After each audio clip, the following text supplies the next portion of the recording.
tema. Cara, e a gente em off começou a conversar e no fundo é o último tema que tem na pauta aqui pra hoje. Então deixa eu pedir pra você que manja mais do que eu explicar mais ou menos como funciona a questão da.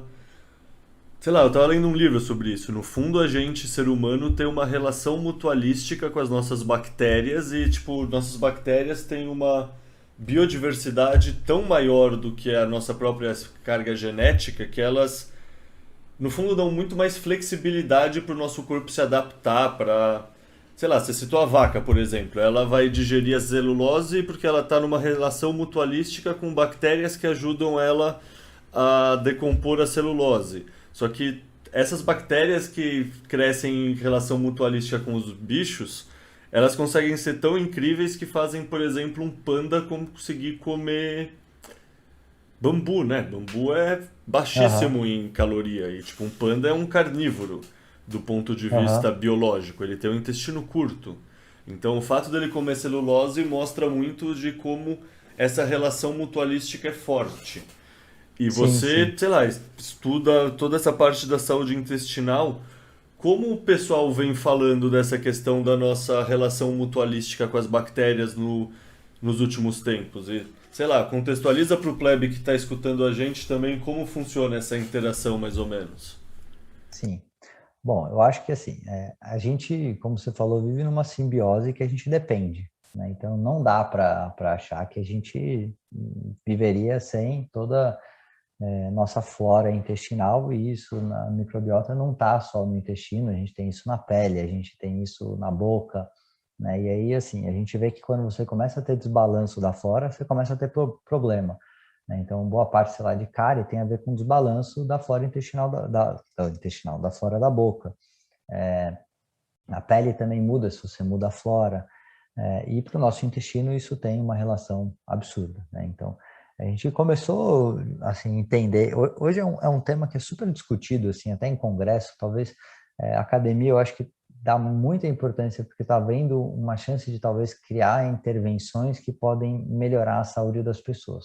Eu tenho uma visão um pouquinho diferente. Assim, eu acho que, lógico, isso é essencial, né? Assim, a gente vê que uma flora saudável tá assim associado a uma pessoa saudável. E aí tem trabalhos de intervenção que mostram como isso é importante, né? Então, sei lá, tem gente obeso. Aí os caras, sei lá, pegaram, fizeram um transplante de flora, transplante de fezes, né? Pegaram, sei lá, a flora de uma pessoa magra, não diabética, e colocou num obeso diabético. Aí essa pessoa perdeu peso e melhorou a sensibilidade à insulina, né? Então você fala, caramba, você muda a flora e a pessoa melhora o problema de saúde, né?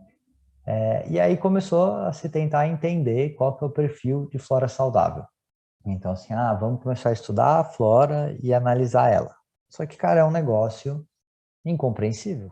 Assim, é muita coisa, é uma quantidade de espécies de bactérias, de vírus, de fungos que tem ali que a gente não vai entender tudo, né? Talvez um dia, mas hoje ainda a gente está meio longe assim de entender. A gente começou a entender algumas nuances, assim, pô, eu percebo que se tem essa cepa aqui crescendo demais, isso é um sinal de que tem mais doença, né? O que eu acho mais interessante, assim, de ver é entender que, putz, é essencial ter uma flora saudável. Então a gente tem que cuidar para que ela fique saudável, né?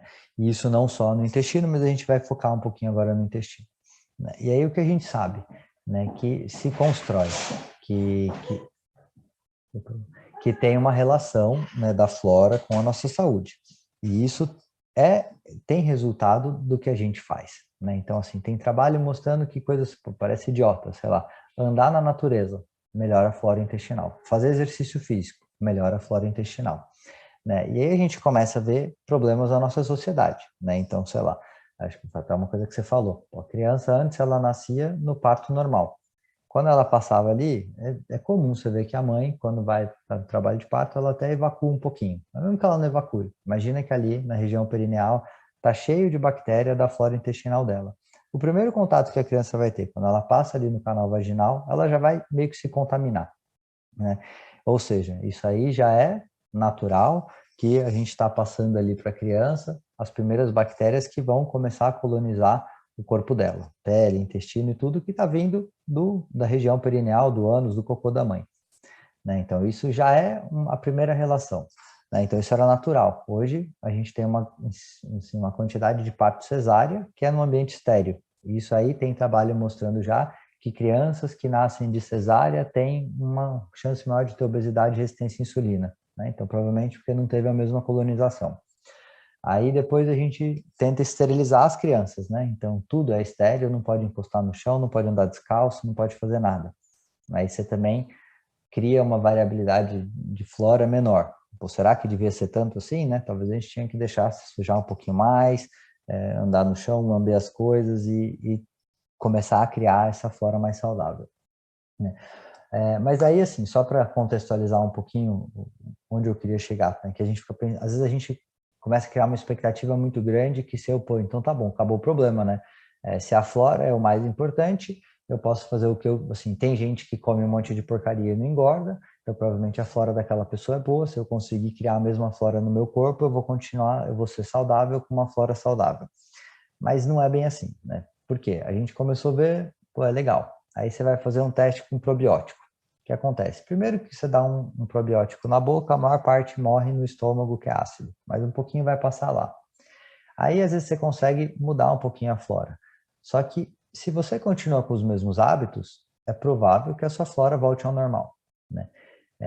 Volte ao que ela era antes. Né? Isso aí, teve um cara que ele foi lá na tribo do... Eu acho que foi dos Maasai também. E ele estava estudando flora intestinal e ele pegava lá mesmo, o cocô dos caras lá, fazia um lavadinho e ele fazia um enema, jogava pelo ano dele para tentar deixar a flora dele mais parecida. E ficou. Só que aí depois ele voltou para os Estados Unidos, Inglaterra, sei lá, e depois de acho que uns 6 meses a flora dele voltou o que era antes. Né? Mas uma outra coisa que é interessante é que assim, não existe, é difícil a gente saber qual é a flora saudável, porque a gente pega uma pessoa saudável e identifica a flora dela. Aí a gente fala, isso aqui é uma flora saudável.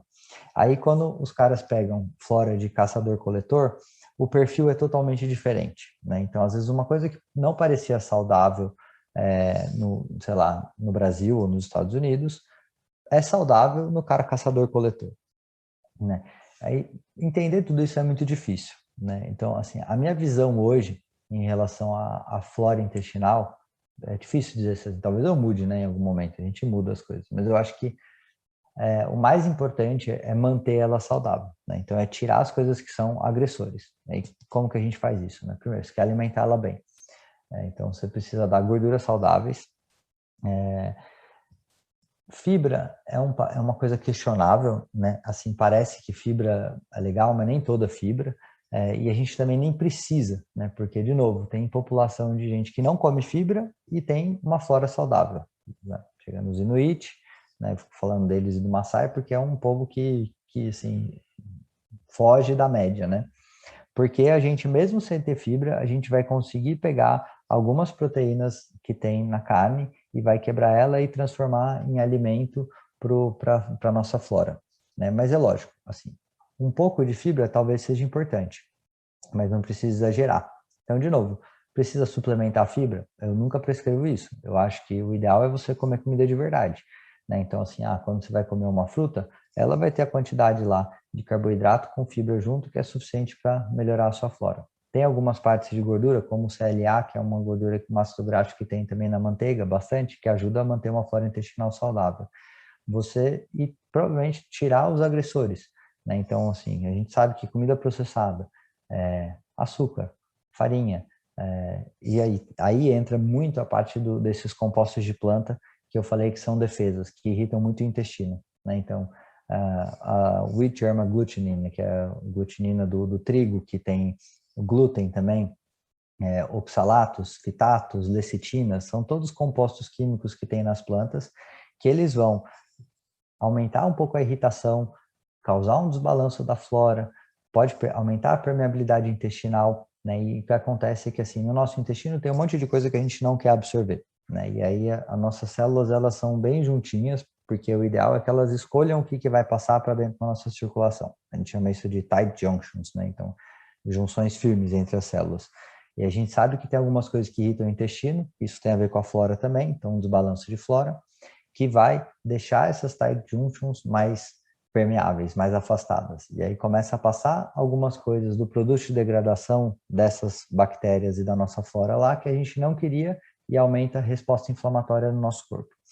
Então, assim, ele é um tema que é super interessante, mas ao mesmo tempo é super complexo e difícil de entender, né? Aí eu vejo assim que às vezes tem gente que se perde, tipo assim, fica, sei lá, horas e horas tentando entender qual que é a bactéria que eu preciso colocar no meu probiótico para melhorar a minha flora.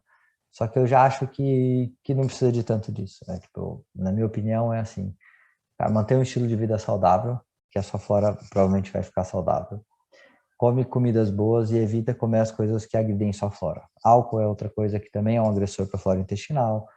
E aí entra o óleo vegetal de novo, que é um óleo que não é consistente, é oxidado, né, e não faz bem. Então, assim, eu acho essencial manter a microbiota saudável. A gente vê um desbalanço nisso hoje que é absurdo, né? Então, assim, outra coisa que está crescendo muito é a desbiose, né? Que é a SIBO, que é a síndrome de crescimento bacteriano aumentado no intestino delgado, que não era para ter, né? Por quê? O nosso estômago ele é bem ácido, então ele tem um pH bem baixo. Ali não é para ter bactéria crescendo, né? Tem uma bactéria que consegue crescer no estômago, mas né, não é o caso aqui. Mas, ou seja, a maior parte das coisas que a gente come morre ali na hora que passa no estômago. E aí não era para ter um monte de bactéria crescendo no nosso intestino delgado, isso vai acontecer no cólon. Aí as pessoas, todo mundo come errado, tem gastrite, tem refluxo, se sente mal, não digere bem, aí começa a tomar remédio para parar a produção de ácido. Então, toma omeprazol, pantoprazol, Dexilan, todos esses remédios aí que um monte de gente já usou, né? Aí o que acontece? Você inibe a produção de ácido, o estômago fica um ambiente favorável para as bactérias passarem, né? Aí começa a crescer um monte de bactéria no intestino delgado, né? E aí a gente tem hoje um monte de desbiose, né? Que é esse crescimento alterado da flora intestinal, né? De bactérias que a gente não gostaria em lugares que a gente não gostaria. E aí isso está associado também com alterações metabólicas, está associado com queixas de refluxo, de gases, de um monte de problema, até dificuldade para emagrecer, né? Então, é um tema difícil, assim, como eu acho que assim, eu acho interessantíssimo, mas eu ainda não entendi como a gente pode fazer uma intervenção não só no estilo de vida que tem um impacto real e positivo na flora, né? E eu acho muito legal a ideia assim, pô, tem pacientes que fica, sei lá, tá grave, fez um ciclo gigantesco de antibiótico e aí você acabou com toda a flora. Aí, às vezes, começa a crescer bactéria que você não gostaria, né? Tem uma clássica, que é o Clostridium, que isso gera uma diarreia, colite pseudomembranosa, um monte de doença. Pô, nesse caso, tem trabalho que está sendo estudado, pô, será que se eu fizer um transplante de fezes ali, né? Que não é a ideia de colocar fezes, mas colocar essa flora de novo, eu vou ajudar a regular. Fantástico, né? No momento de crise. Agora, pra gente, sei lá, quando você tá tudo bem, tá saudável, eu ainda não consegui ver. Talvez a gente consiga melhorar isso, né? Fazer uma modulação de flora para a gente trazer mais saúde, mas eu acho que hoje ainda é o contrário. Tipo, a gente cria um estilo de vida saudável e isso gera uma flora intestinal saudável. Não o contrário, não que eu vou criar uma flora saudável para melhorar a minha saúde. Então você não vê. Concorda? Não sei, cara. A gente. Não, assim, eu intelectualmente eu concordo, assim, do meu ponto de vista individual, eu, sei lá, no fundo a síntese de tudo que a gente tá falando agora é uma coisa que eu já acredito, que é, tipo, você quer ter uma vida boa, procura ser um bom macaco, assim, seja um bom É, macaco alinhado com a sua evolução, que os negócios vão funcionar bem. Mas aham, pensando em como a sociedade é e como o pessoal não quer ter prova de trabalho, quer só ter o resultado, se o negócio das bactérias a gente conseguir entender que ter uma microbiota bacteriana na barriga realmente já for o suficiente para ter um intestino saudável, não ter desbiose, não ter a permeabilidade na parede do intestino e tudo mais, eu não duvido virar um tratamento via supositório uma vez por semana que você compra na farmácia, por exemplo. não, concordo, eu também não duvido. Eu acho que isso é promissor. Mas eu acho que ainda a gente precisa aprender muito. Mas eu concordo que, assim, isso vai ajudar. sem dúvida, né? Então, assim, se a gente entender que, pô, se eu conseguir colonizar o cólon com uma bactéria X, com essa cepa aqui, eu vou melhorar a resistência à insulina, por que não usar, né? Então, na pessoa que está doente. Assim como eu, assim, pô, por mim, eu gostaria que meus pacientes fizessem o que eu oriento. Mas tem um monte de paciente que não, então eu vou usar a medicina tradicional alopática, eu vou dar remédio, eu vou operar, né? Mesmo quando alguma coisa que eu acho que poderia mudar de outra forma. Então, eu acho que a gente tem um campo promissor, tá? De mudança e de modulação.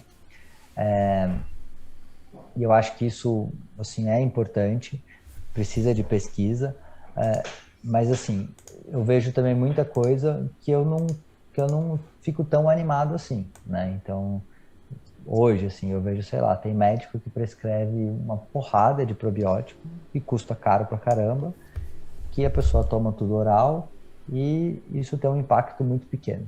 Eu acho que não vale o custo hoje, né? Mas eu vi já gente muito inteligente, que eu confio, que eu gosto, assim, que eu ouço, tentando estudar algumas cepas específicas, criar cultura e que isso ajudaria, né, no momento que você não consegue ainda, tipo, sei lá, você mudou um monte de coisa no seu hábito e tem algumas coisas que ainda não melhoraram. Culpa de desbiose, isso é uma delas, às vezes refluxo, né, e aí você conseguir mudar e modular essa flora ajuda.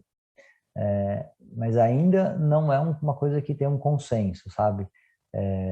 Da gente saber o caminho. E eu acho que, assim, quando a gente pensa no que a gente teria de benefício, eu acho que tem outros caminhos melhores na prova de trabalho. Então, assim, tipo, obesidade, doença inflamatória, sei lá, eu vejo assim, eu já vi paciente com doença inflamatória intestinal, com doença de Crohn, que na hora que tira grão, cereal, fibra, trigo e óleo vegetal e melhora, né? E aí, assim, provavelmente se você for olhar a flora intestinal dele antes estava toda doente, e aí se você for olhar a flora intestinal dele depois de alguns meses, vai estar bem melhor, né? Seria uma flora saudável.